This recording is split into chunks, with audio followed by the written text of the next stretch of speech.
প্রত্যেকবার যেহেতু মার খেয়েছে, এবার মার খাইতেও পারি, সমস্যা নেই। গত এর 4বার নির্বাচন করলাম, 4বারই তো আমাকে হাইকোর্ট থেকে নিয়ে আসে নির্বাচন করলাম। বগুড়া চালু নন্দীগ্রাম থেকে। এবার আমি আম জনতা পার্টি পূর্ণাবতী মার্কা থেকে দল থেকে নির্বাচনী প্রার্থী হিসেবে জমা দিয়েছিলাম, কিন্তু দুঃখের বিষয় জমা দিতে পারেনি নির্বাচন রিটার্নিং অফিসার। 5টা বেজে 2 মিনিট হওয়াতে আমার প্রার্থীটা জমা তারা নেয়নি। না নেওয়ার কারণে আমরা আজকে হাইকোর্টে রিট করেছিলাম। ওখানে রিট করে থেকে আমাদের প্রার্থীটা জমা নেওয়ার জন্য হাইকোর্ট থেকে আমাদের আদেশ দিয়ে দাও।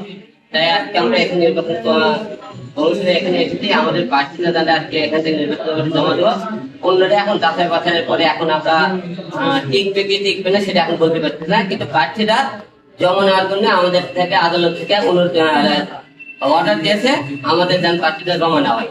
এই কারণে আজকে নির্বাচন কমিশনে এখানে আসা।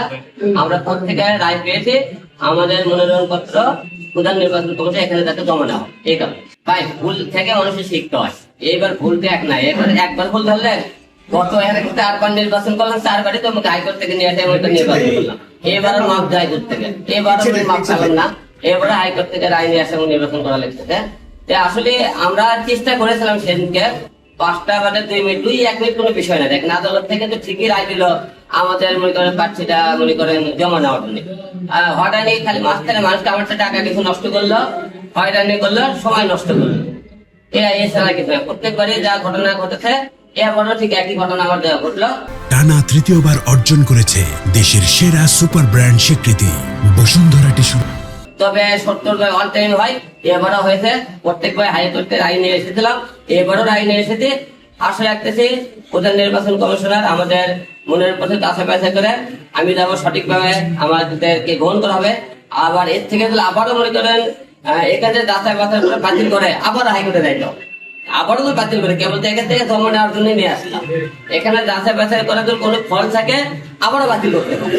তবে আশা রাখতেছি এবার বাতিল লাগতে, যেহেতু অনেক কষ্ট করে আমরা রায়টা নিয়ে এসেছি, আমাদের প্রধান নির্বাচন কমিশনকে দৃষ্টি আকর্ষণ করবো, দয়া করে আমাদের নির্বাচন প্রার্থীরা বৈধ ঘোষণা করবেন আর দ্বিতীয়বার প্রতিদিন আমাকে না পাঠাবেন। আসলে জয় লাভ করতে পারবো কিনা জানি না, তবে আমি যে আসনে নির্বাচন করেছি এই আসনে এবার 4বার নির্বাচন, এটা আমার 5ম নির্বাচন। এর আগে তো আপনি 4বার নির্বাচন করেছিলাম, বগুড়া 3বার, ঢাকা 17 আসনে 1বার। তবে সুস্থ দেব আপনি সবাই জানেন আমি বগুড়ার যে 4 আসনে যে নির্বাচন করতেছি এই আসলে কিন্তু বিপুল ভোটে পাস করেছিলাম, কিন্তু পাস করার পরেও কিন্তু তারা আমাকে তারা গ্রহণ করে। তো এইবারও পাস করবো কিনা জানি না, তবে চেষ্টা যেহেতু আসলে পাস করেছিলাম, জনগণের একটা আশা আছে যে হিরো আলমক দিয়ে দেশের ক্ষতি না হলেও সে চোর হবে না, বাট্টর হবে না, তাকে একবার সুযোগ দাও। আশা রাখতেছে এলাকার লোকজন আমাকে একবার সুযোগ দেবে। আসলে রাজনীতির মাঝে মার হামলা মামলা এসব লাগিয়ে থাকে। এখন মনে করেন প্রত্যেকবার যেহেতু মার খেয়েছে, এবার মার খাইতেও পারি, সমস্যা নেই। মায়ের তাদের প্রত্যেক থাকতে ভয় করলে তো নির্বাচন করতে পারবেন না। তাই অবশ্যই নির্বাচনের মাঠে সামনে এগিয়ে যেতে হবে, যাতে মারের ভয় করি। তাহলে আমি যদি নিজেকে ভয় করি তাহলে জনগণের সেবা করবে কি আর। তাই আমাকে সাহস থেকে সামনে এগিয়ে যেতে হবে। তো অবশ্যই সুষ্ঠু একটা নির্বাচন আশা করতেছি। মামলার ভয় করতেছে না, মারের ভয় করতেছে না। আপনার সবাই সহযোগিতা করবেন। জোর পেলে মৃত্যু হবে, মরলে বাঘের লাগার হয়ে মরবো, বিড়ালের লাগার হয়ে মরতে চাই না।